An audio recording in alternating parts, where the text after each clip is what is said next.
Jelema nu dimurod teh meunang kabingung nu banget, Pak. Orang yang dimurod itu mendapat suatu kebingungan yang luar biasa sehingga karena saking bingungnya dia itu akan menjadi seperti orang gila. Dia tidak belajar ini kok ngalaman kieu, henteu nyaho kieu kok ngalaman kieu, moal dibukakeun lah di dia mah. Gitu. Nah akhirnya orang merasa ente iya dan ente diajar ibadah nu bener, merasa tidak ada upaya untuk sampai kepada makom ma'rifat, kok tiba-tiba diberi Sesiti Jenar dimitoskan, dipenggal kepalanya oleh Wali Songo. Ini adalah kesesatan sejarah.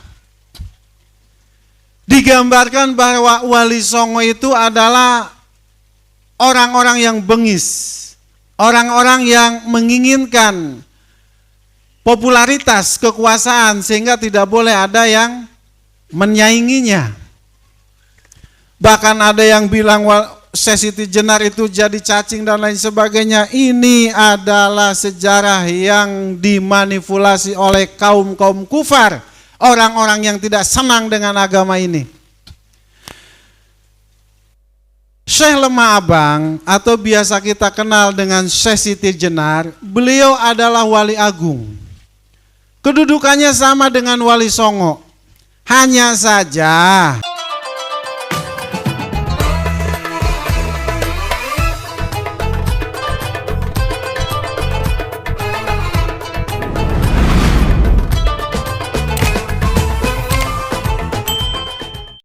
Assalamualaikum warahmatullahi wabarakatuh.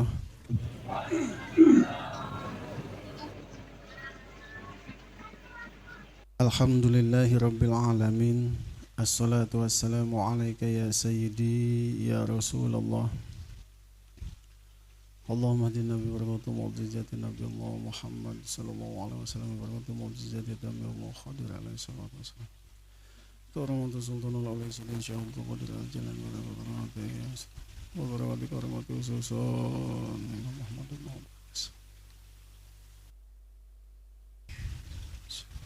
Wa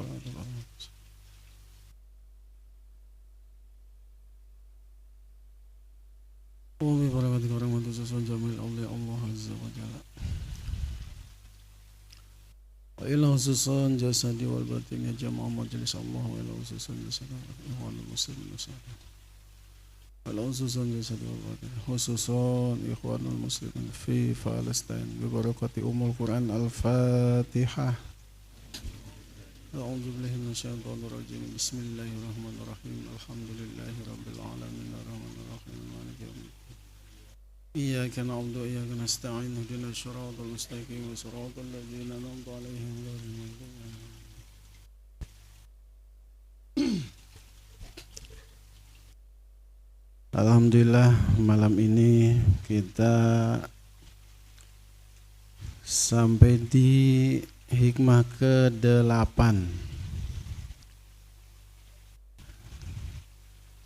Bismillahirrahmanirrahim. Bismillahirrahmanirrahim.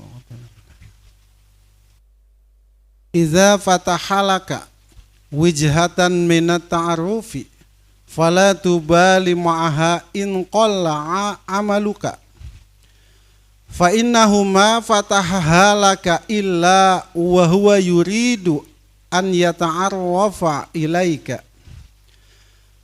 Alam ta'alam anna ta'arufa huwa muriduhu alaika wal a'mala anta muhdiha ilaihi wa aina ma anta muhdihi ilaihi mimma huwa muriduhu alaika. Jika Tuhan membukakan untukmu pintu ma'rifat,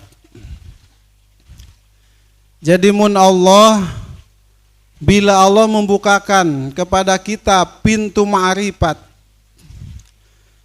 jangan kau pertanyakan amalmu yang sedikit, karena amal itu tidak akan bisa meraih kemakrifatan bila Allah tidak berkenan memberikannya kepada hamba.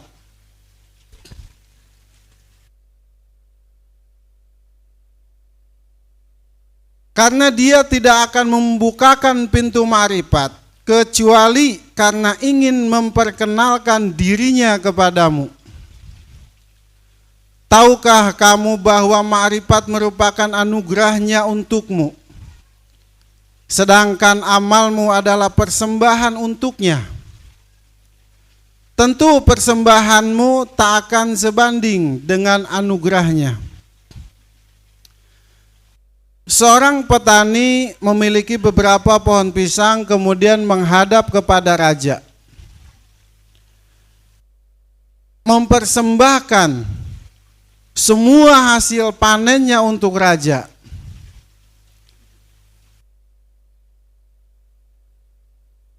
Petani ini merasa bahwa dia telah menghabiskan segalanya untuk sang raja, dan dia berpikir bahwa dia sudah memberikan yang terbaik kepada rajanya.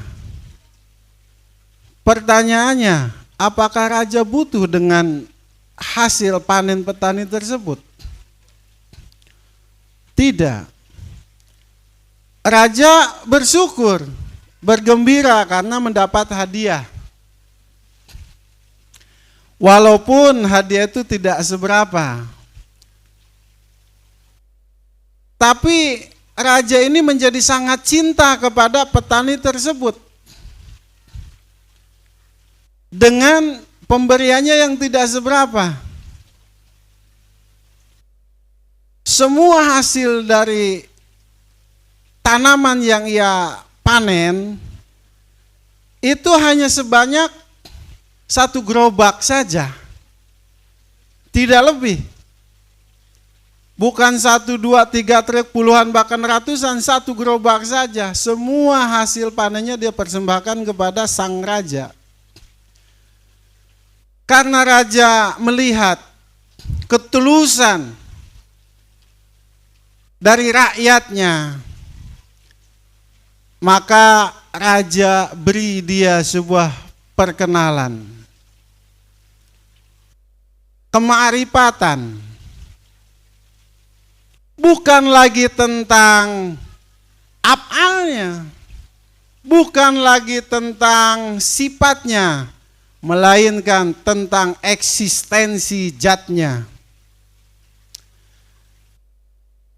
Dan apakah sebanding pemberian 1 gerobak dari seorang petani kepada sang raja dengan diperlakukannya petani tersebut dengan sangat istimewa oleh raja, sehingga dia diajak berkeliling istana, diperlakukan di sana sebagai tamu yang terhormat, dibukakannya tirai-tirai atau hijab antara rakyat dengan pemimpinnya. Maka apa yang dipersembahkan oleh petani tersebut tidak akan pernah sebanding dengan apa yang dianugerahkan oleh sang raja.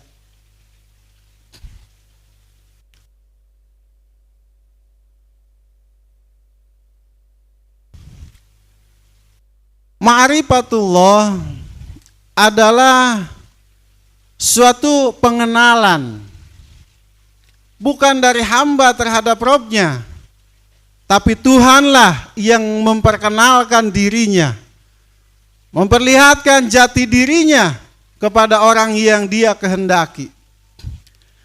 Maka bila sedikit amalmu tapi sampai engkau kepada kehadiratnya, Allah bukakan tirai antara dirimu dan dirinya, ia perkenalkan jati dirinya, maka itu adalah anugerah yang tidak bisa ternilai dengan apapun.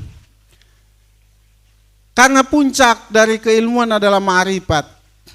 Puncaknya ilmu adalah ma'rifatullah.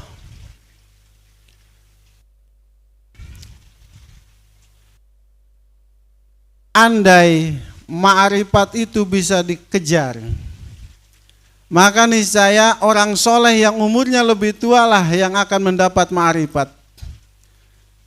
Dan mungkin akan lebih banyak bangsa jin yang ma'rifatullah ketimbang bangsa manusia. Kenapa? Manusia hidup di alam dunia, usianya hanya terbatas pada bilangan puluhan tahun. Jarang yang nyampe ratusan, 100 lebih saja sudah jarang. Jin itu ribuan tahun, Pak. Bahkan dalam suatu kisah disebutkan ada seorang soleh. Beliau berjumpa dengan salah satu bangsa jin yang sudah mencapai makom kema'rifatan. Kemudian orang soleh tersebut bertanya kepada jin, "Wahai fulan," kita tidak sebut nama karena menjaga kode etik. Ini ada namanya jin tersebut. "Hai fulan, berapa waktu yang kau butuhkan untuk bisa sampai ke hadiratnya, sampai kepada makom muraqabah, sehingga tidak ada lagi dinding pemisah antara dirimu dengan zatnya?" Maka jin itu menjawab, "Aku menempuh ini selama tidak kurang dari 7.000 tahun.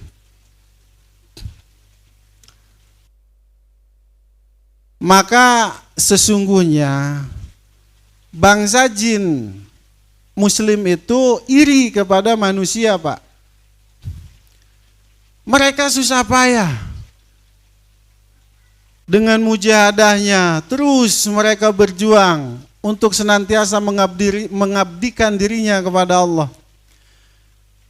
Dan 7.000 tahunlah baru sampai dia kepada ma'rifatullah. Manusia ada yang tanpa belajar ma'rifat. Insyaallah nanti kita bahas di depan. Maka andai ma'rifatullah itu bisa ditempuh dengan waktu, bisa dikejar dengan ilmu, maka tentulah bangsa jin yang usianya sudah ribuan tahun mereka yang sudah sampai ma'rifat. Tapi nyatanya tetap manusia yang selalu Allah istimewakan.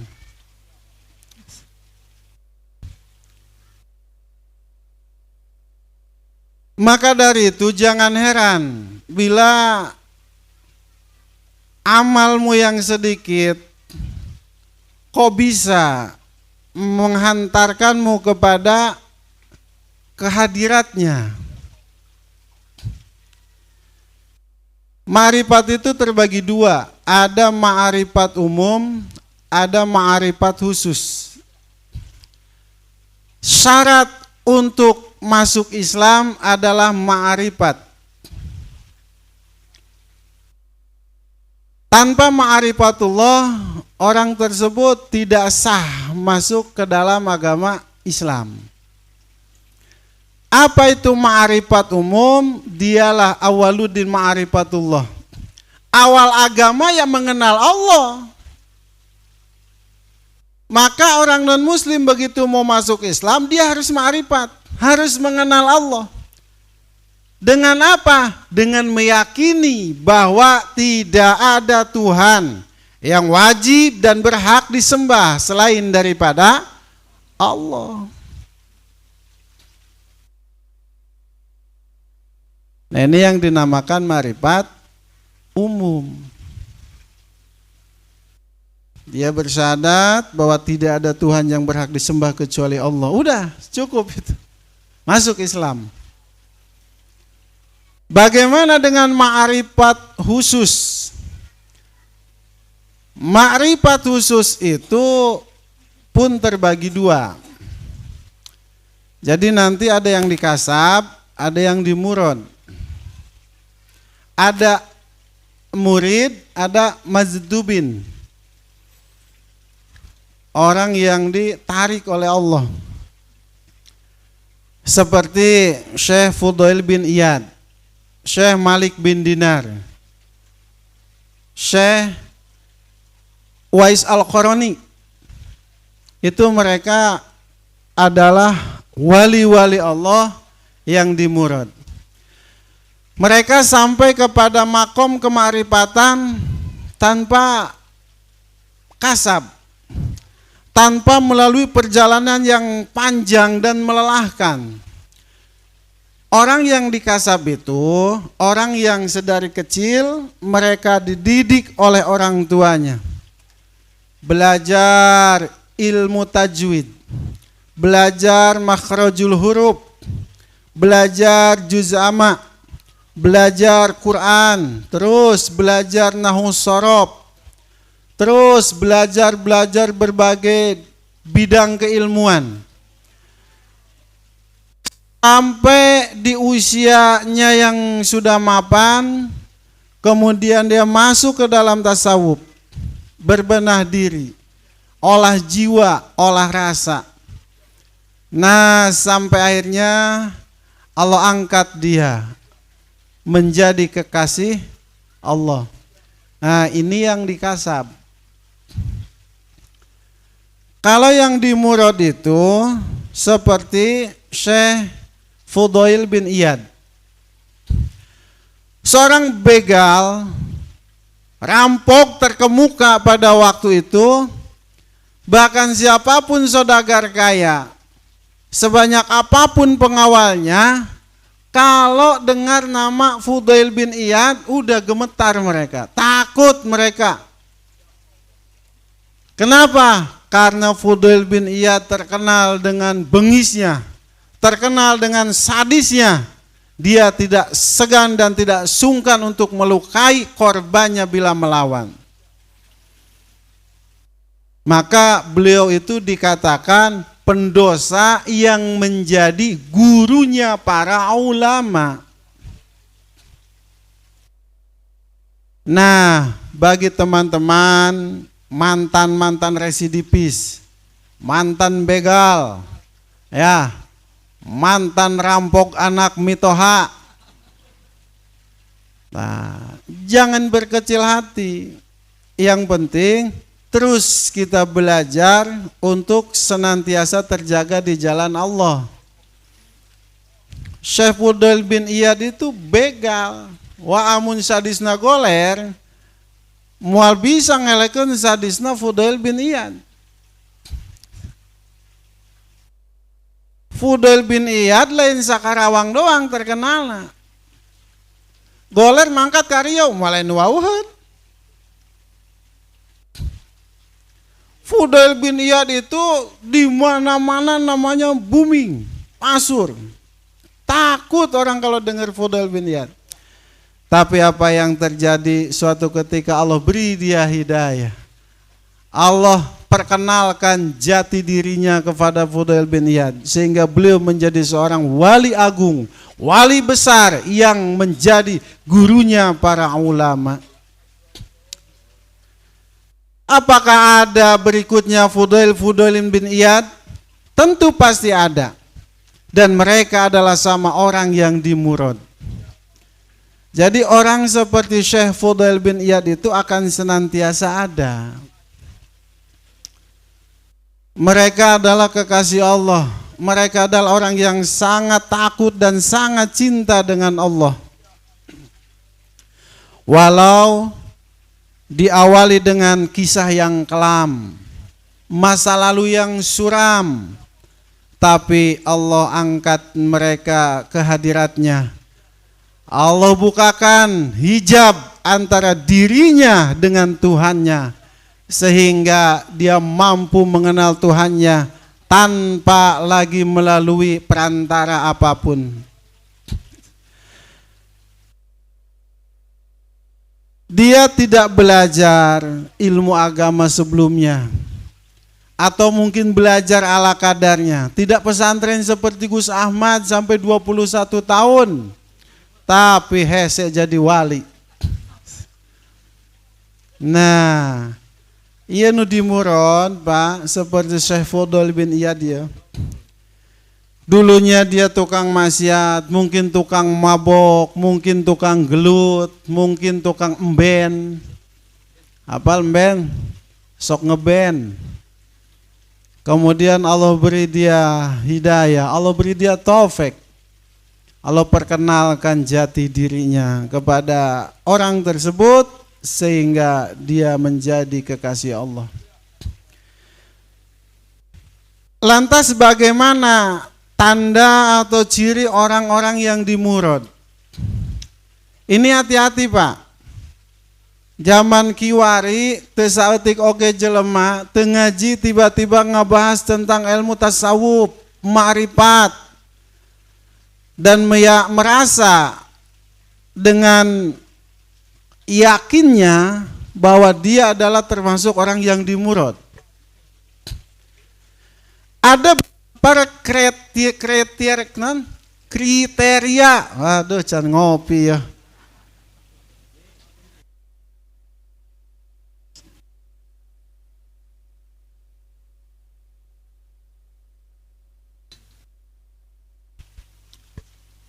How are you today? Good evening. Mau ngopi lancar Gus. Jadi ada beberapa kriteria. Kita lihat orang ini tadinya buajingan, tadinya preman. Tiba-tiba kok dia paham ilmu tentang kemarifatan. Tiba-tiba dia paham tentang ilmu kewalian. Dia paham tentang ilmu tasawuf. Tak belajar kitab tapi bisa mengkaji dan mensurahkan kitab kuning. Tidak belajar nahwu sorof, imriti jurumiyah, tasrifan teu diajar. Tapi bisa baca kitab gundul. Kenapa bisa seperti itu? Orang yang dimurad itu Allah perkenalkan dirinya kepada dia sehingga ma'rifatullah, dan kemudian Allah hujamkan dalam hati orang tersebut nur ilahiyah. Allah beri dia laduni ilmu yang dikuasai tanpa melalui proses pembelajaran yang panjang.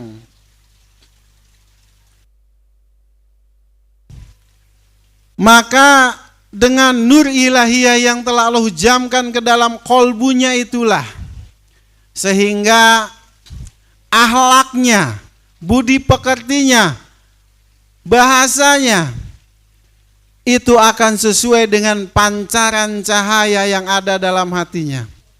Orang dimurad itu tidak belajar zuhud, tapi kita lihat dia adalah orang yang zuhud. Kita tidak melihat orang itu belajar tentang waro, tapi kita lihat orang ini sangat waro. Apik, jangankan yang diharamkan, yang dihalal pun dia banyak tinggalkan. Diberi duit sedekah ya, Pak Kiai, mama tah sedekah sekian puluh juta. Akarna sedekah. Nah, geus moal daekeun tah. Moal weh. Moal dimakan. Kenapa? Tadi orang yang sudah ma'rifatullah itu maksum, mahfud punten. Dijaga oleh Allah.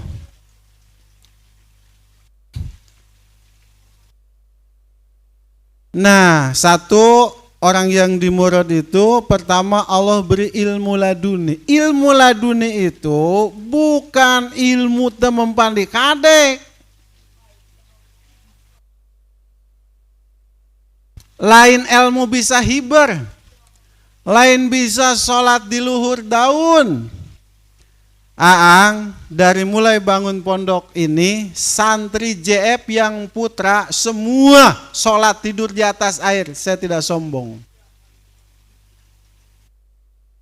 Santri yang semua sholatnya, tidurnya di mana? Di atas air. Santri putra JF harebat kabeh tah. Betul. Bisa. Makanya ang bangun pesantren di atas air, di atas empang. Iya, tidurnya di atas air. Santri JF nggak ada yang sombong itu bisa tidur di atas air.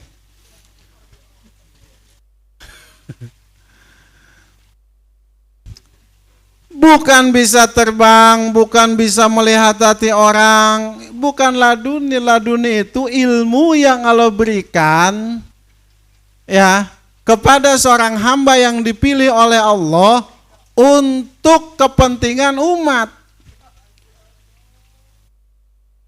Ilmu itu akan dia pergunakan untuk berdakwah. Allah beri dia ilmu untuk bekal dakwah. Ilmu yang Allah berikan untuk bisa mengajak manusia kepada Allah. Makanya orang-orang yang di Murad, di Bereladuni, dakwahna semua kalangan asup. Kiaina benang, Habibna benang, Ustadna benang, santrina benang, pengusahana benang, premana benang, tukang begalna benang, benang kabeh kuno di Murad mah. Sabab naon? Ilmuna langsung ti Gusti Allah. Teu diajar olah retorika, tapi mun aya jelema preman datang cek karak ngobrol sepatah dua patah kata, langsung nangis. Aya preman datang, arek malak, menta jatah, sebab rek ngabangun. Begitu diajak ngobrol nangis jadi nyumbang. Tak iyalah laduni.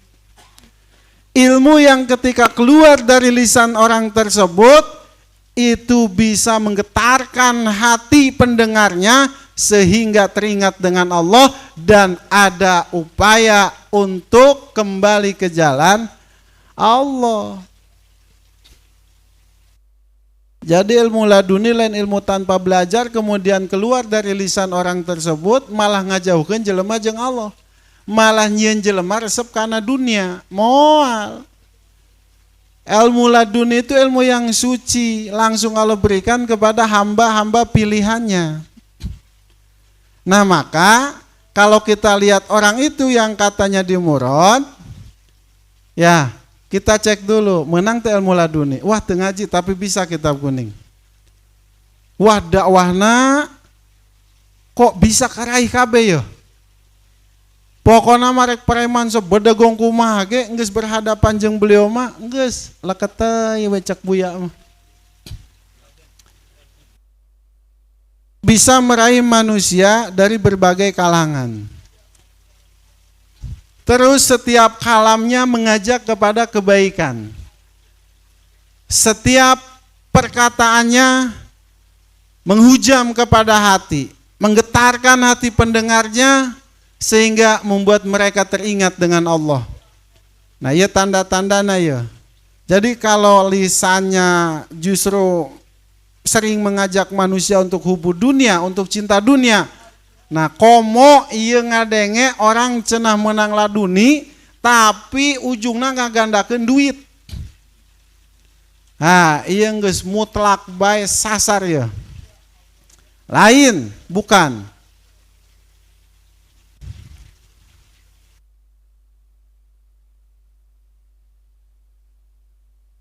Nah ya nu di Murad tadi, kemudian kita lihat ahlaknya. Tingali ahlakna sesuai teh jeung tuntunan Kangjeng Nabi. Kalau sesuai, tanda berikutnya sudah ada. Kita lihat dari cara dia bersikap, nginumna, enggak pernah saya lihat dia minum pakai tangan kiri. Enggak pernah saya lihat dia minum berdiri. Tidak pernah saya dengar dia menggibah orang. Tingali hatena nyambung teh ka Kangjeng Nabi. Digogoreng ku batur, tilok marah. Ngadoakeun anu alus-alus. Dihina orang, mendoakannya yang baik-baik. Difitnah orang, mendoakannya yang baik-baik. Tidak sedikit pun hatinya tersentuh, apalagi kesal, dendam kepada orang yang menjelekan dia. Tidak sedikit pun mereka benci kepada orang yang memfitnah dia. Bager bae. Nah, ieu tanda ya.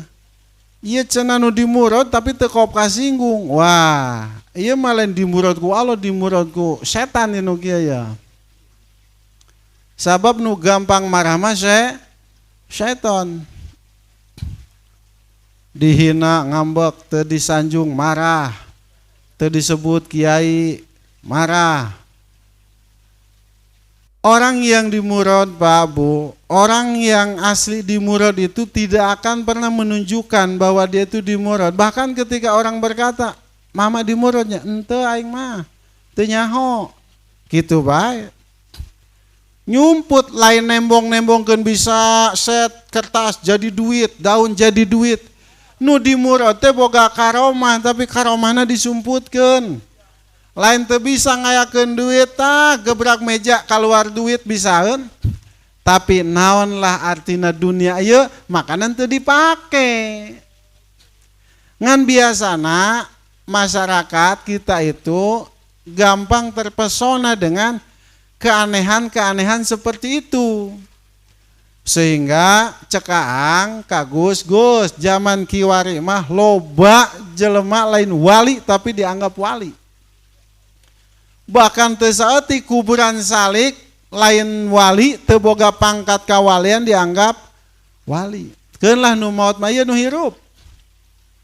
Sebab bisa ngagandakeun duit wah hebat boga karomah wali. Karomah mah lain nu kitu, ai karomah ti wali-walina Allah mah dijaga. Disumputkeun, ditutup rapat-rapat. Lebih baik dikatakan bodoh dan tidak bisa apa-apa daripada harus memperlihatkan kehebatannya. Etalah wali nu sabenerna. Nah nanti yang di murad itu ada orang yang diberi Allah tugas untuk membina umat, ada yang tidak. Syekh Fudail bin Iyad itu di murad. Kemudian diberi tugas oleh Allah untuk membina manusia ke jalan Allah. Memberi jiwa-jiwa manusia sehingga terbebas dari berhala-berhala yang ada dalam dirinya.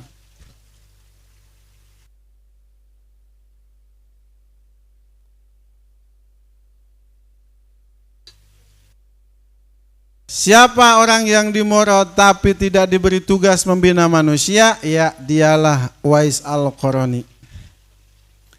Tidak diberi tugas untuk membina manusia. Enggeus elmuna keur dirina wae. Tapi dari mana kita tahu bahwa Imam Uwais Al-Qarani itu adalah wali Allah? Dari sabdanya Nabi besar Muhammad sallallahu alaihi wasallam.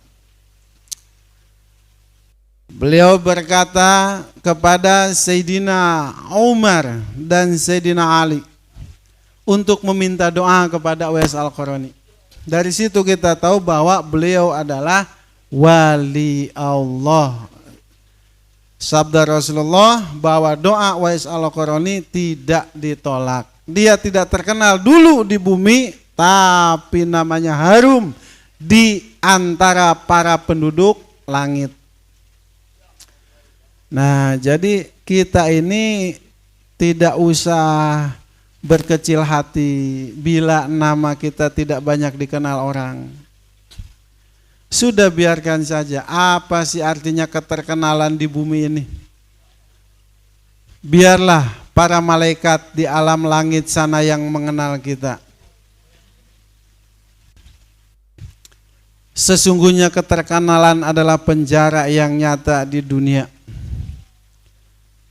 Tah kos kieu ya video-video, ieu teh bisa-bisa jadi terkenal Gus. Ang banyak pengalaman jeung ampel sekarak dek makan ya, jeung ampel. Padahal tempatnya jauh. Begitu rek makan, pos ada ang ya cenah. Bapak siapa ya cenah? Pos ada ang ya? Pos ada ang cenah. Oh bukan cenah. Iya saya cenah. Oh Masya Allah cenah. Bapak tahu saya dari mana? Dari suaranya. Padahal itu makanya Gus. Tah, peci dibuka. Buk dikitu-kitu tah. So. Make kaos, teu make peci. Apaleun jelema. Rek makan deui harita di ditu. Eta. Rek mesen makanan malah diajak selfie. Foto-foto. Ku ieuna. Pak Ustadz, boleh minta fotonya? Saya mau pesan makan. Yang minta foto itu ya pelayannya. Ah dari mana? Saya dari Anus. Tahu dari saya mah? Oh kan Pak Ustadz mah saya fans berat Pak Ustadz sana. Ih, seorang teh. Aing lalaki deh ieu mah. Sekalina nu ngefans coba mat.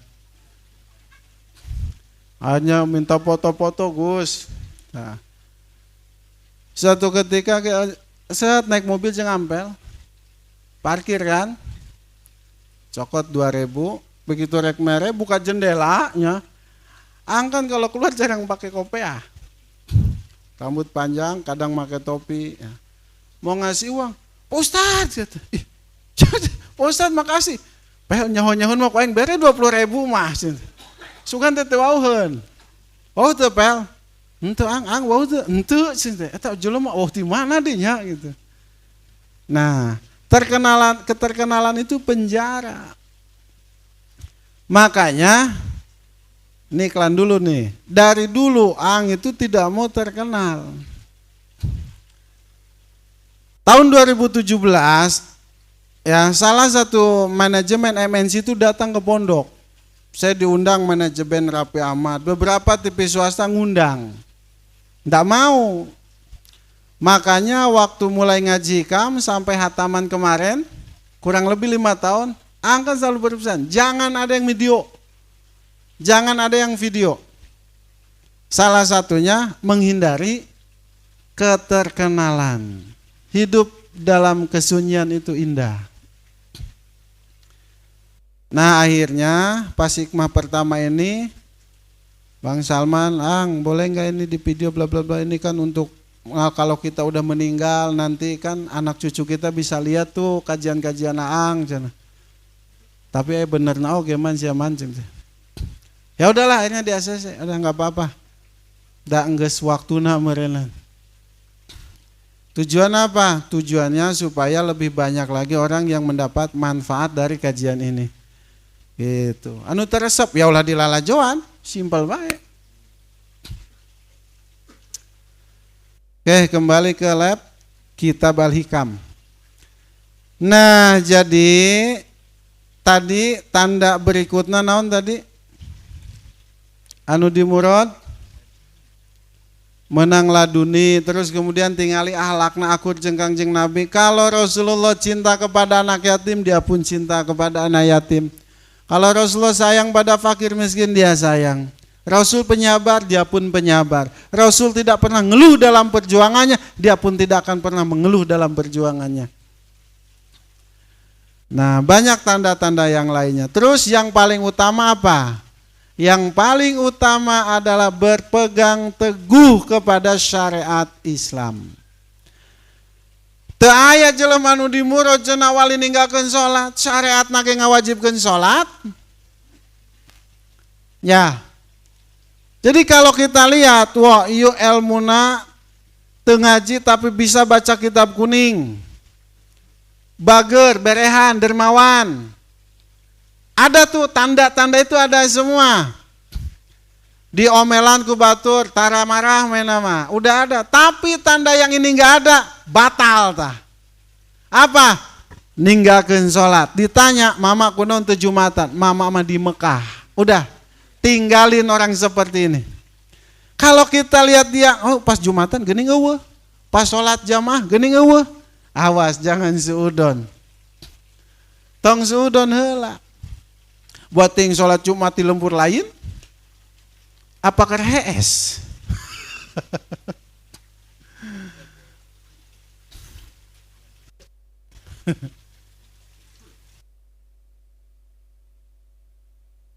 Sebab nanti di hikmah berikutnya ke depan itu ada bahasan gini. Kata Imam Ahmad Ibn Athaillah Sakandari, ada dua kelompok wali Allah, dua-duanya waliullah. Dua-duanya arif billah. Tapi yang satu Allah sibukkan dengan ibadah lahiriah, yang satu Allah sibukkan dengan ibadah batiniah. Artinya begini, yang Allah sibukkan dengan ibadah lahiriah, contoh seperti Habib Umar bin Hafiz. Sholat jamaahnya terlihat. Ya, ibadahnya terlihat, ngajinya, ta'alimnya terlihat. Jelas. terlihat oleh mata kepala kita. Sholatna jamaah katingali. Nah ada wali-wali Allah yang Allah sibukkan dengan ibadah batiniah. Maksudnya Allah sibukkan hatinya dengan senantiasa berzikir kepada Allah. Zikir bukan dalam artian bahasa, bukan dalam artian umum, tapi zikir dalam artian sebenarnya. Nah disibukkan hati nata manteng baik Allah, sehingga model kieu mah salatna moal katingali jamaah. Jarang kita melihat orang yang seperti ini salat jamaah katingali ye. Nah mun boga pamajikan tanya bae pamajikan sok salat tara atau henteu baturan ku urang. Kita jalan nih umpama sama beliau sehari 2 hari kita lihat wayana sholat wayana maghrib sholat maghrib, wayana isya sholat isya, mun perjalanan jauh aya jamaah aya qosor dilaksanakan. Oh simpulkeun bae geus ieu mah berarti sholatna sorangan di imam. Kalau kita lihat selama bareng sehari 2 hari 3 hari 4 hari kok tepat teu katingali sholat, tah tanyakeun mama kunaon teu sholat. Geus aing mah di Mekah sholat geus. Ma cukup sekian dan terima kasih. Tinggalin. Tidak ada wali Allah yang meninggalkan syariat Allah. Wayana puasa Ramadan puasa. Wagi ang cenah aya jelema katingana wali tapi pas Ramadan dah buat teh keur halangan.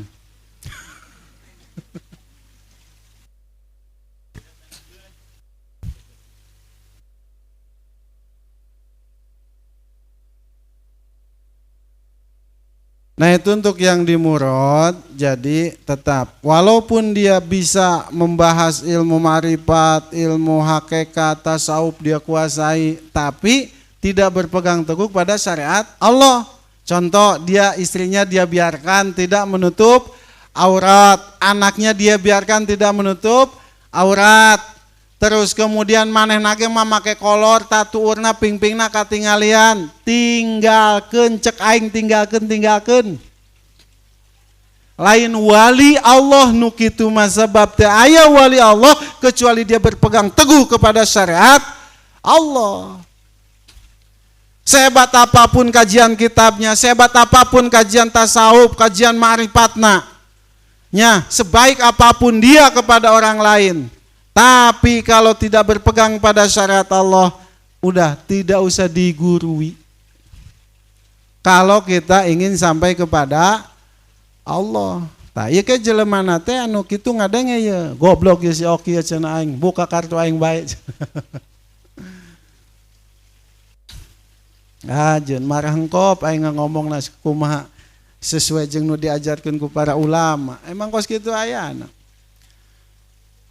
Nah itu Pak, amun dikasab tadi teh ya, dari kecil dia belajar terus sampai ma'rifatullah. Nah ada yang ditanyakan tidak? Besi teka harti, kalau tidak dimengerti tanyakan saja, kalau bisa ang jawab, kalau nggak bisa ya orang PR-keun. Kan budak sakola nama geus teu menang aya PR, gantian orang nu ngaji.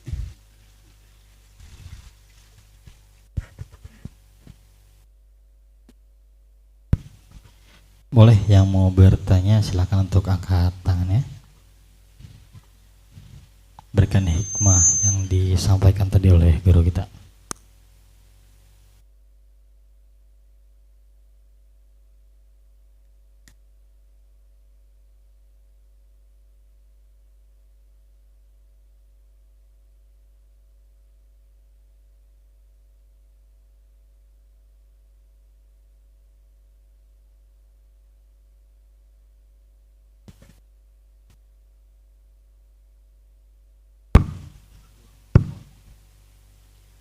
Assalamualaikum warahmatullahi wabarakatuh. Izin bertanya Ang, apakah wali kasab itu dalam prosesnya bisa sampai kepada wali murad? Demikian Ang pertanyaannya.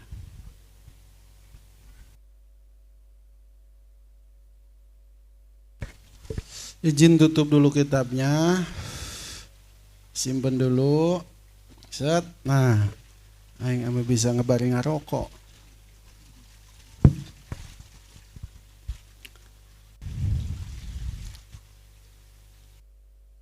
Angkumaha mun aya ustad kiai ngajar ngaji bari ngarokok. Nu penting ulah luhureun Quran, ulah luhureun kitab lah, kurang adab. Terus amun ngajina kitu tah kos angki ya. Ya. Bari ngarokok, kumaha tinggalkeun. Mun ngaji guruna bari ngarokok tinggalkeun, Pak. Tinggalin aja ke warung beliin rokok yang sama, kasihin maksudnya.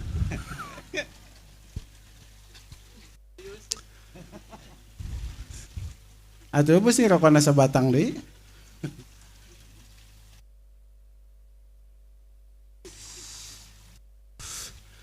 Apakah wali yang dikasab itu bisa sampai kepada wali yang dimurad? Itu pertanyaannya. Kalau sudah sampai kepada makom kewalian, ngapain jadi wali yang dimurad? Jadi wali itu ada yang dikasab, ada yang dimurad. Ya artinya tadi orang yang ma'rifatullah melalui proses perjalanan yang panjang dan melelahkan dengan berbagai pembelajaran disiplin ilmu, terus kemudian yang dimurad itu orang yang langsung diangkat oleh Allah menjadi kekasihnya Allah. Jadi ini perbedaan orang yang dimurad dengan yang dikasab. Terus kemudian orang yang dimurad itu ya bukan berarti orang yang pangkat kewaliannya lebih tinggi, Pak. Justru setahu Aang, orang yang sampai kepada kedudukan wali dengan makom tertinggi itu mayoritas bukan yang dimurad. Rata-rata orang yang dikasab. Bahkan sampai detik ini, wallahu alam tapi ya, ini sepengetahuan Aang, tidak ada wali Allah yang dimurad kemudian menjadi wali kutub. Sebab mau dibejan alasannya ya. Jadi rata-rata pimpinan para wali itu, contoh seperti Tuan Syekh Abdul Qadir, itu dari kecil belajar, dikasab. Walaupun pada dasarnya wali-wali Allah itu sedari kecil sudah Allah persiapkan. Wali itu beda-beda tipis dengan Nabi. Sudah Allah persiapkan dari kecilnya. Makanya kadang kita lihat ada orang dari kecilnya itu memiliki suatu keistimewaan, keanehan-keanehan yang tidak biasa. Contoh Tuan Syekh Abdul Qadir, begitu lahir beliau tidak pernah mau disusui di siang hari. Beliau mau menyusui di malam hari. Ba'da maghrib baru Tuan Syekh Abdul Qadir waktu bayinya itu mau nyusu ke ibunya setelah lepas maghrib. Jadi siang itu di bulan Ramadan beliau tidak. Tapi bapak-bapak makan tenyobrang tenyopot timun hayang gitu tah.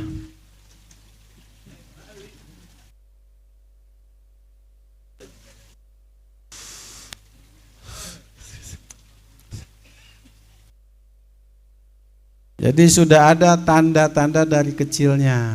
Termasuk yang dimurad. Yang dimurad pun biasanya dari kecil sudah ada. Dan biasanya itu ada orang kasab ya, yang basirohnya tajam, itu dia melihat seorang anak, kemudian dia berkata, iya budak bakal jadi mutiara ilmu ya. Nah padahal anak ini belum bisa ngaji, masih kecil. Orang kasab itu tahu. terlihat dari pancaran wajahnya. Nah maka menurang datang ke wali ya tanya, mama iya kira-kira anak orang gedena jadi naon ya, gitu. Tapi mual mungkin dibukakan, sebab salah satu etika para wali itu mereka adalah orang-orang yang sangat menjaga rahasia. Tidak sembarang rahasia-rahasia langit itu dibuka-bukakan ka jeleman. Wali-wali Allah itu orang yang diistimewakan oleh Allah. Mereka adalah orang-orang yang memiliki pengetahuan di atas rata-rata. Mereka Allah berikan atau Allah bukakan rahasia-rahasia ketuhanan atas diri mereka. Makanya wali Allah itu Allah sembunyikan. 3 yang Allah sembunyikan di antara manusia, di antaranya 1 adalah Allah sembunyikan wali-wali Allah di kalangan manusia. Kenapa? Supaya kita tidak mudah merendahkan orang lain. Kumaha mun eta nu direndahkeun teh wali. Nah, ini bahaya. Ada seorang kekasih Allah, karomahnya luar biasa. Siapapun orang yang berurusan dengan dia, menjelekkan dia, memfitnah dia, itu tidak ada yang selamat hirupna. Mun umurna panjang teh balangsak saumur-umur. Hirupna tidak pernah tenang. Setiap harinya disertai dengan kegundah-gulanaan. Hariwang boga duit tenang, komo teu boga duit mikiringrang. Nah maka mun ayeuna urang teh hese ye bangkit deui nepi ka umur geus 50 60 tapi hese buah-buah urang baheula pernah nyerikeun wali Allah. Ini banyak kasus, Pak. Nah, ang mah nyaksian, langsung nyaksian. Orang-orang yang seperti itu jarang nu selamat. Ada lagi yang mau tanyakan?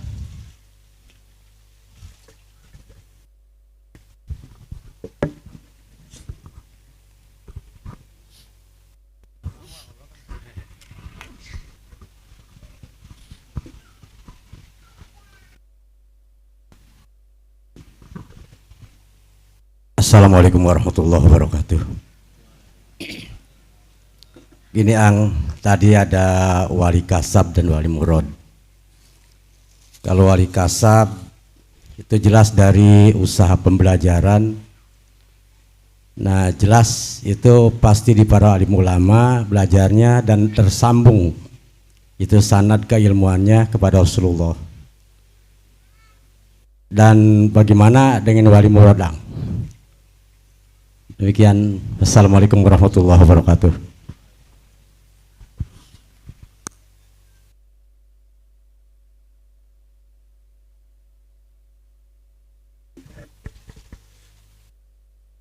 Kalau mengejar keutamaan, kita ngejar keutamaan dulu.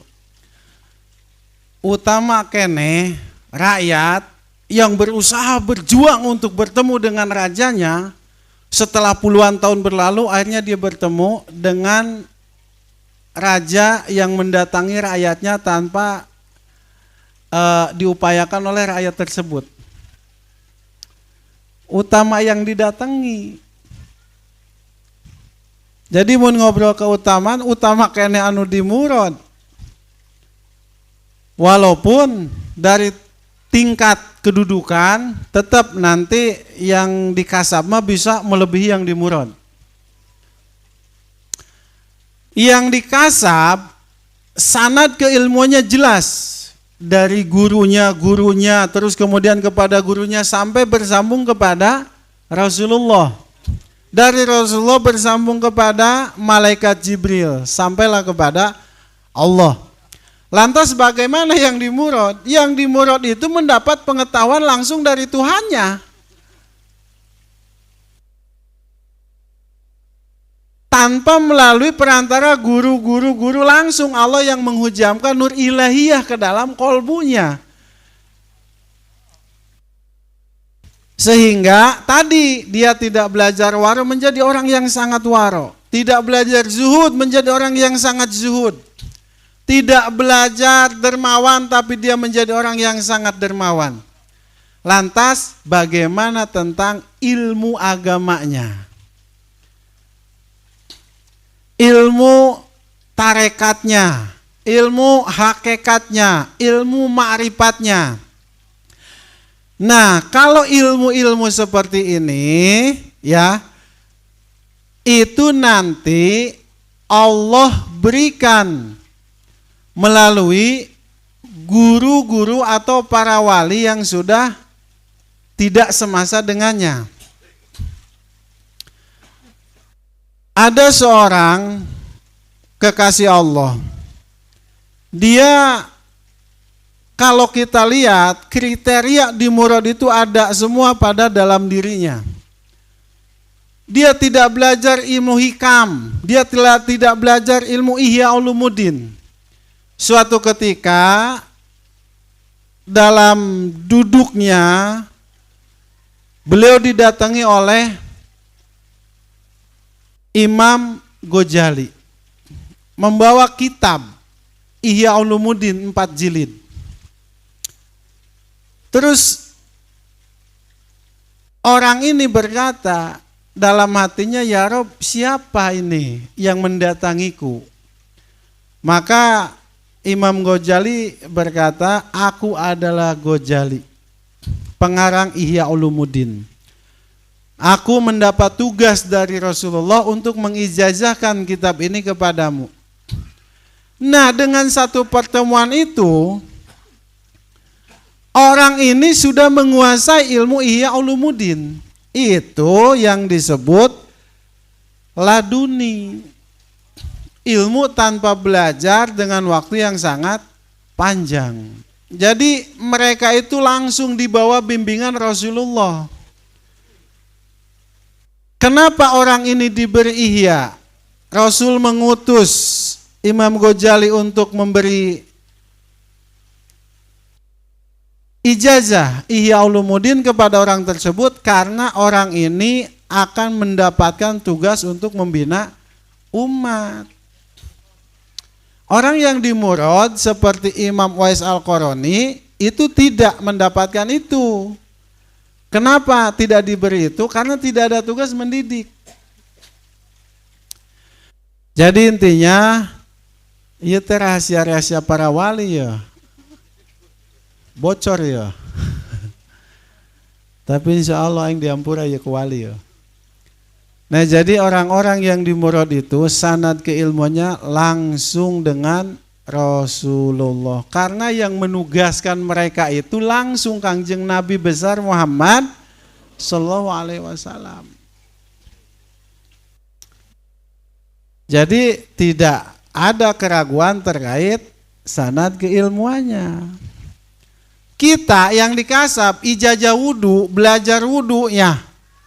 Ijazahna ti guru orang ka guru deui, ti guru ka guru terus tak berapuluh beratus generasi tah. Sampailah kepada Sayyidina Bilal bin Rabah, kemudian sampai kepada Rasulullah. Nu di murad mah eta datangan ku Tuan Si Abdul Qadir dina kayaan sadar setah di ijazahan we wudu langsung. Jadi mun ngobrolkeun sanad keilmuanna langsung lebih deket ketimbang nu di kasab. Gitu, Pak. Tah teh ngaji kieu teh tah aya nu teu percaya aya sabodo. Biasana orang Wahaber. Ada lagi yang mau tanyakan?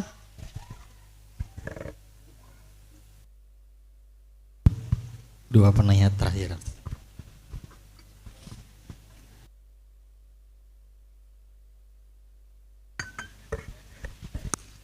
Ini untuk kita, Pak, yang lagi belajar, jangan pernah berpikir bahwa kita akan dimurad. Awas ya, hati-hati ya.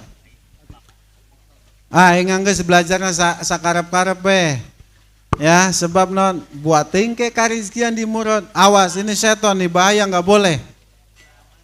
Orang dimurad itu 100 juta hiji ge, wallahu alam dah. Setiap masa orang yang di murad itu akan selalu ada, tapi di mana tempatnya tidak tahu. Bahkan kata Guru Waang, beliau pernah berkalam bahwa orang yang di murad itu, ya seperti si Fulan itu adanya 100 tahun sekali. Lagi yang tanyakan? Assalamualaikum warahmatullahi wabarakatuh. Punten pangersa, berkaitan sarang hikam tadi, pertarusan Sima Abdi, upanten semata-mata ma'rifat adalah anugerah Allah. Terus bagaimana motivasi bagi si salik, atau memang dalam riyadhah mujahadah tidak perlu ada motivasi? Sakitu pangsa, atur nuhun. Assalamualaikum warahmatullahi wabarakatuh. Kita yakin tidak rizki sudah dijamin oleh Allah? Pertanyaan saya, kenapa masih bekerja?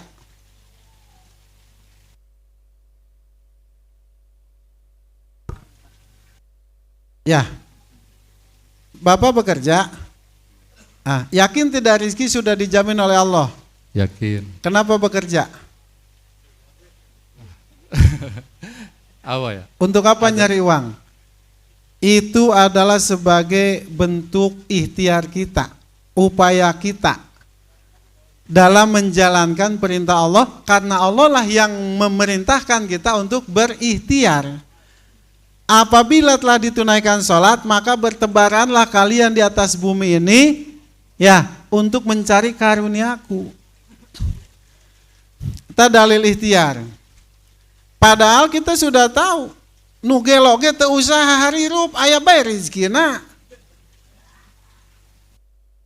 Kita berusaha itu adalah bentuk daripada ketaatan kita kepada Allah. Makrifat itu tidak bisa dikejar, karena itu adalah hak Allah.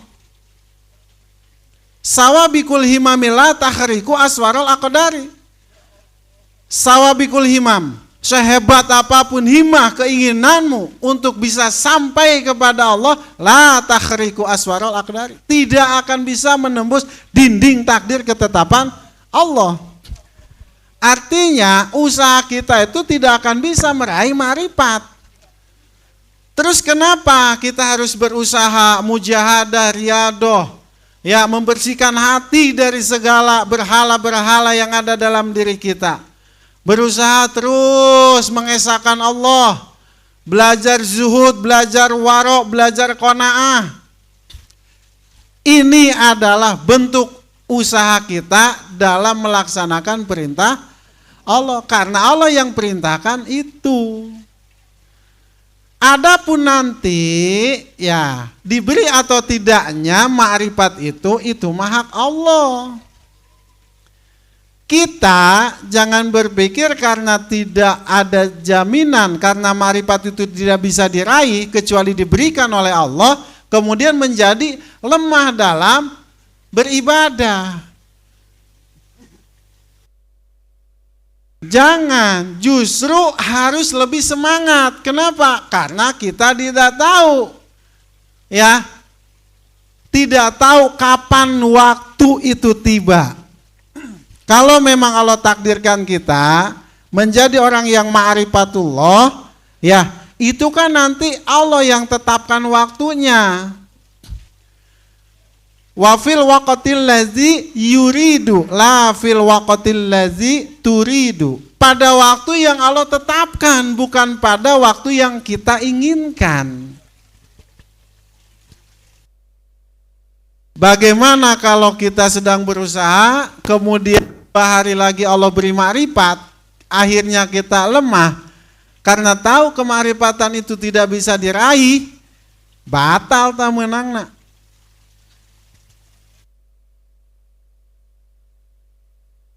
Jadi motivasinya karena kita tidak tahu kita ini akan menjadi orang yang ma'rifat atau tidak.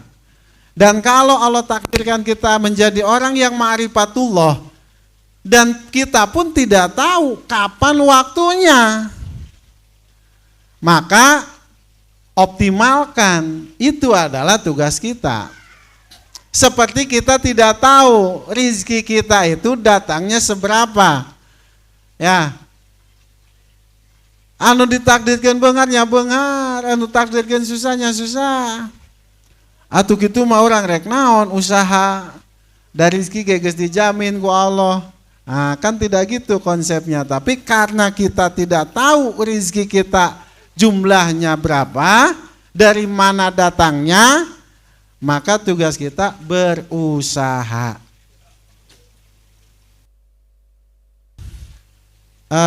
Jelas, A? Alhamdulillah. Ya. Satu lagi pertanyaan. Kalau ngaji bab ini, Pak, Ang tidak bisa langsung berebet dibahas ini kalau ngebahas tentang hikmah ke-8. Assalamualaikum warahmatullahi wabarakatuh. Waalaikumsalam warahmatullahi wabarakatuh. Mohon maaf yang mulia Kiai, atas nama saya Bapak Juwandi yang dulu memang awal-awal sudah aktif di sini, tapi kemudian saya repot baru hadir lagi. Saya tertarik dengan apa yang disampaikan yang mulia tadi, bahwa yang orang yang kasab dan murad itu memang sesuatu hal yang tentunya itu hak prerogatif Allah, betul. Tapi saya ada pertanyaan sebaliknya, karena kita tahu sebagai muslim bagaimana sejarah para aulia, di mana ada salah satu aulia yang bernama, beliau adalah Syekh Siti Jenar, yang kewaliannya sudah tidak diragukan lagi, tapi kemudian tiba-tiba entah itu seperti apa, para aulia tidak sepakat dengan dia sehingga ada konsekuensi dari para aulia tersebut.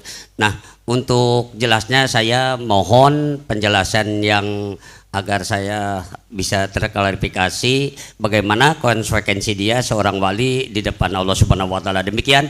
Assalamualaikum warahmatullahi wabarakatuh. Waalaikumsalam warahmatullahi wabarakatuh.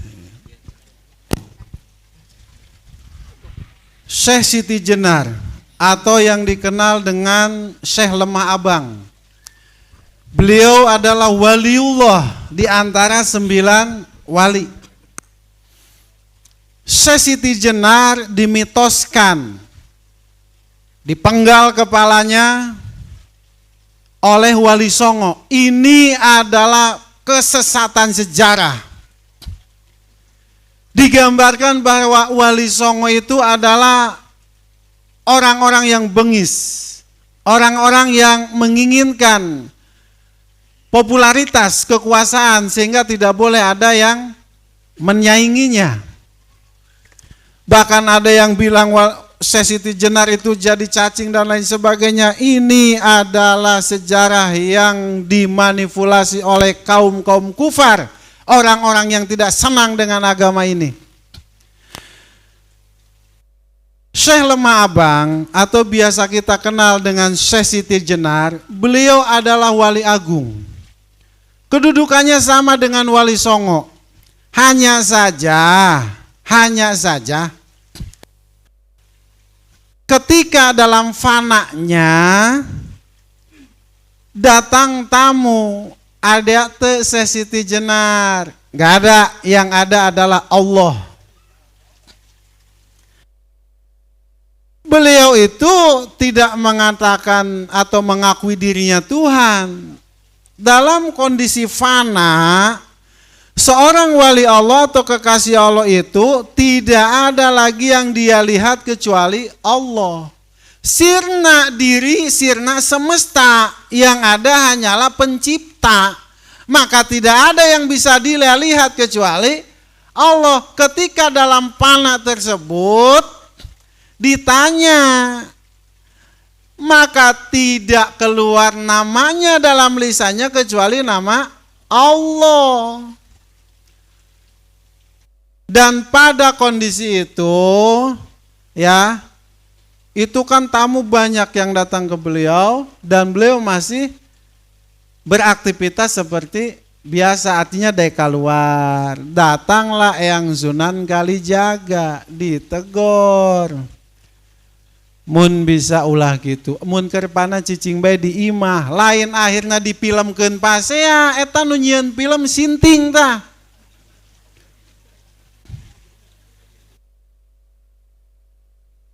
Sok tahu. Nah, makanya hati-hati media ya. Aya kan film Sunan Kalijaga jeung Syekh Siti Jenar, dipilmkeun pasea terus akhirna paseana ke asup ka jero taneuh, paseana jero taneuh engke Sesiti Jenar lumpat deh ka luhur hiber, ieu udag deh ku Sunan Kalijaga. Ini nanaon gitu. Allah Karim. Film mah ngudag rame na nya tingali film Kian Santang Prabu Siliwangi. Aduh geus ka mana bae ngacapruk eta.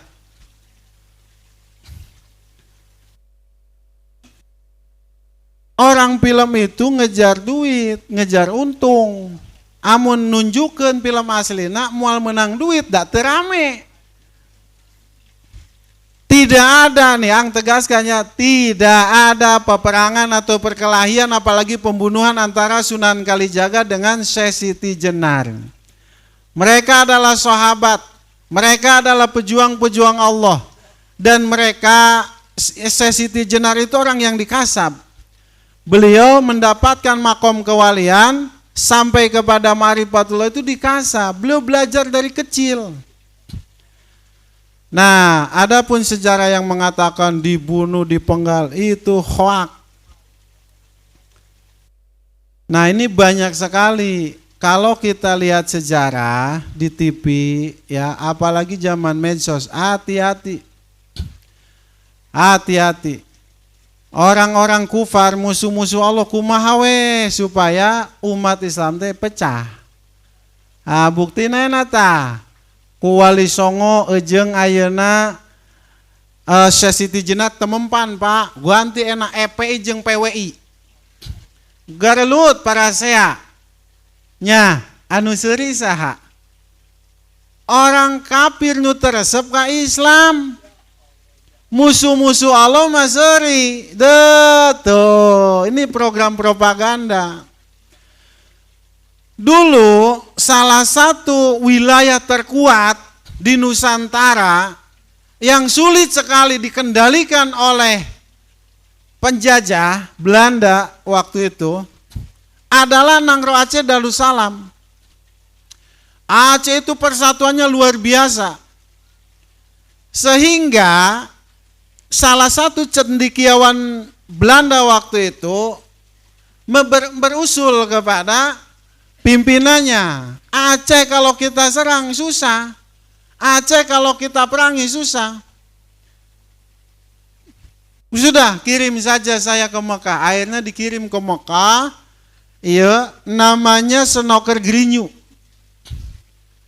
Senoker Grinyunya dikirim ke Mekah, belajar Quran, belajar hadis, Quran katalar, ribuan hadis katalar, sampai akhirnya kembali dia ke tanah Nusantara dengan merubah pakaiannya seperti ulama, berganti nama menjadi Abdul Ghaffar. Kawin iya jeung saejeng anak lurah, mun ayeuna mah lurah. Di Bandung, katipu ta lurah ta. Ini sejarahnya seperti itu. Akhirnya dipisahkanlah antara Islam jeung kekuasaan. Geus ustad mah ustad, kiai ke ngaji we tong sagala nguruskeun negara. Nya. Tak ieu teh program Senoker Grinyu, ideologina masih tertanam di beberapa manusia saat ini di Indonesia. Geus ustad mah tong segera plutak politik. Uruskeun we urusan bab fikih. Nah, ini Senoker Grinyu itu menjadi ketua dewan fatwa waktu itu. Sampai akhirnya kitab-kitab yang datang dari luar itu begitu masuk diceklah. Oh, iya urusan kenegaraan ya, jangan. Ini urusan pemerintahan, jangan. Dipisahkanlah antara agama, ulama jeung umaro. Coba kita lihat dulu, siapa umaro waktu itu? Ulama. Sayyidina Umar siapa? Ulamanya Umaro. Sayyidina Abu Bakar ulamanya Umaro. Sayyidina Ali ulamanya Umaro. Dulu anu ngaranna Umaro teh pasti ulama. Tidak akan diangkat dia menjadi pimpinan di suatu wilayah kecuali dia orang alim. Ayeuna dipisahkeunlah teh program Senoker Grinyu. cendekiawan Belanda yang merubah pakaiannya dan namanya menjadi Abdul Ghaffar. Nggak, saya nama Ustadz kayak ngaji tasawuf, baik ngaji tasawuf. Nggak ngurus ke negara. Besi kakotoran. Gitu lainnya. Justru ya ulama-ulama nu kuduna jadi bupati teh. Nu kuduna jadi menteri teh ya kuduna ulama. Ulama udang. Ya negara Republik Kesatuan Indonesia teu dicara ke ulama ruksak ya.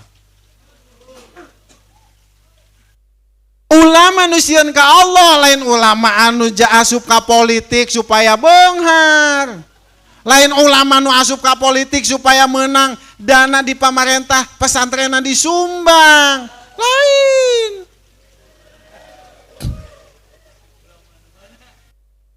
Ulama warasatul anbiya. Ulama penerus para nabi nu sieun ka Allah nu cinta ka umat. Tah makana negara urang miki dia mikir ruksak sebab naon tingali pamimpin-pamimpin miki dia miki loba dipimpin ku jelema nu sarakah. Korupsi di mana-mana nya. Di negara korup jelema jujur teh jadi benalu. Maka bakal disingkirkan. Ini sudah jadi rahasia umum. Aing ngaji kam kunon ka negara-negara dibahas ya. Aduh. Takos gitu kuduna ulama-ulama nu sarieun ka Allah, ulah sieun berpolitik sok bae, nu penting tetap jadi berlian walaupun dalam kubangan yang hitam. Ang loba aya nage ustad kiai arasu pamarintahan. Lah. Loba nama supaya menang dana eta supaya pasantrena dibangun. Supaya kelompokna babari amun aya urusan jeung pamarentahan. Jarang ayeuna mah ulama nu sieun ka Allah jadi pamimpin.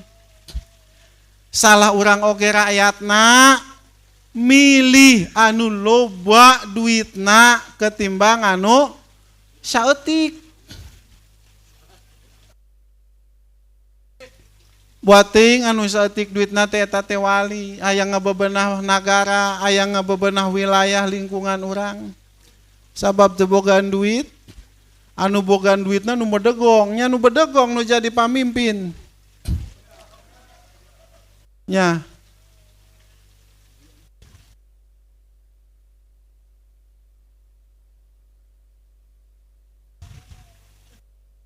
Nah, jadi kembali tadi bahwa pemalsuan sejarah ya, atau dusta tentang sejarah Syekh Lemah Abang atau Syekh Siti Jenar yang katanya dibunuh ini adalah dusta. Awas jangan percaya. Terus Eyang Sunan Kalijaga nya gelut ejeng saha? Gelut ejeng Syekh Siti Jenar. Piraku wali garelut. Wali silih sindir, wali mau fokus ke tugasna masing-masing. Emang gubernur si sindiran. Tuh kesel bapak aing disindiran cenah. Geus moal bener ya? Geus tutup.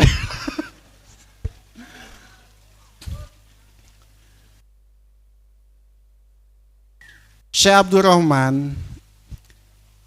Abdurrahman itu pernah jumpa langsung dengan Sunan Kalijaga, dengan Syekh Siti Jenar, dengan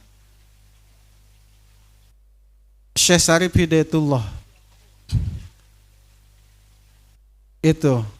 Tapi beliau tidak mungkin menceritakan itu kepada umum. Bahwa begini-begini aib para kekasih Allah mah nyaho sejarah. Nah, itu tanyakeun bae langsung atuh. Dan segitu mau bener ngacapruk itu kadi ngaji hikam ya.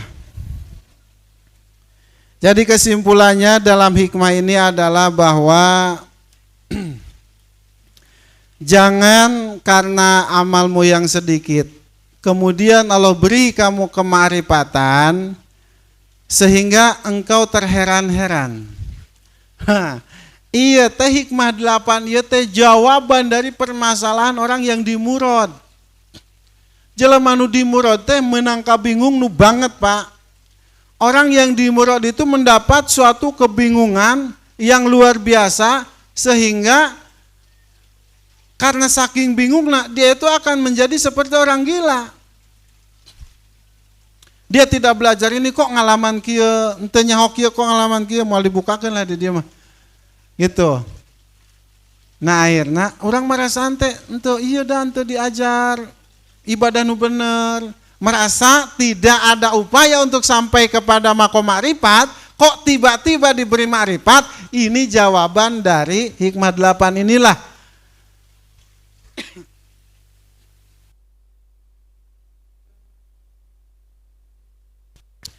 Nah jadi pertanyaan-pertanyaan orang yang dimurad itu kajawab kabeh ku hikmah ke-8 ini.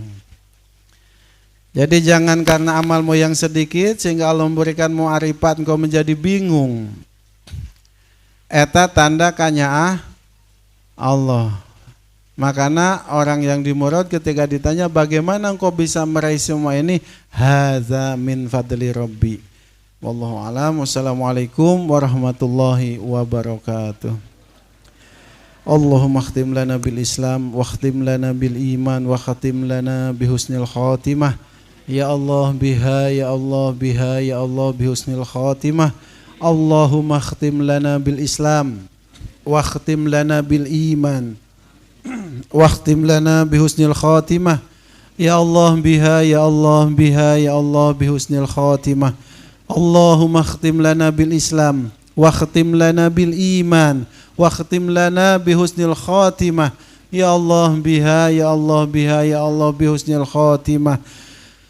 Untuk para jamaah silakan berdoa masing-masing, fokuskan hati dan pikiran kita kepada Allah. Ya, mintalah apa-apa yang selama ini menjadi hajatmu yang belum Allah ijabah, dan semoga Allah beri kemudahan atas kalian semua. Allahumma sholli ala sayyidina Muhammad wa ala ali sayyidina Muhammad wa sallallahu rasulillah ya ajmain. Amin ya Allah ya rabbal alamin. Ya Allah ya Allah ya Allah ya Allah ya Allah.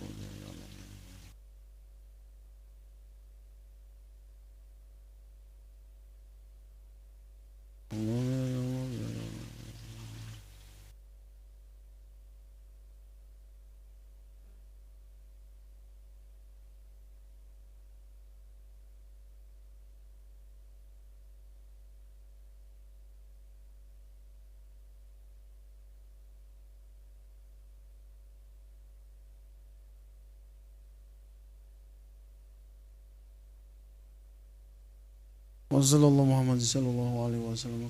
Wassallallahu alaihi wasallam. Al-Fatihah. A'udzu billahi minasyaitonir rajim. Bismillahirrahmanirrahim.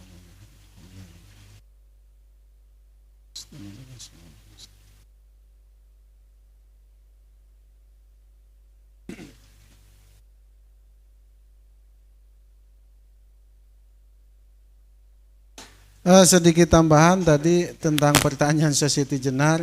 Ini ada banyak pengikut beliau yang katanya pengikut tapi meninggalkan sholat dengan dalih manunggaling kalau Gusti. Ya, ini tidak benar. Siti Jenar itu adalah orang yang taat dalam melaksanakan perintah Allah. Dan tidak sekali-kali beliau menjalankan perintah Allah kecuali dengan kesungguhan. Dan tidak pernah sekalipun beliau dengan sengaja meninggalkan sholat, meninggalkan perintah Allah. Kecuali dalam keadaan sakar dan fana.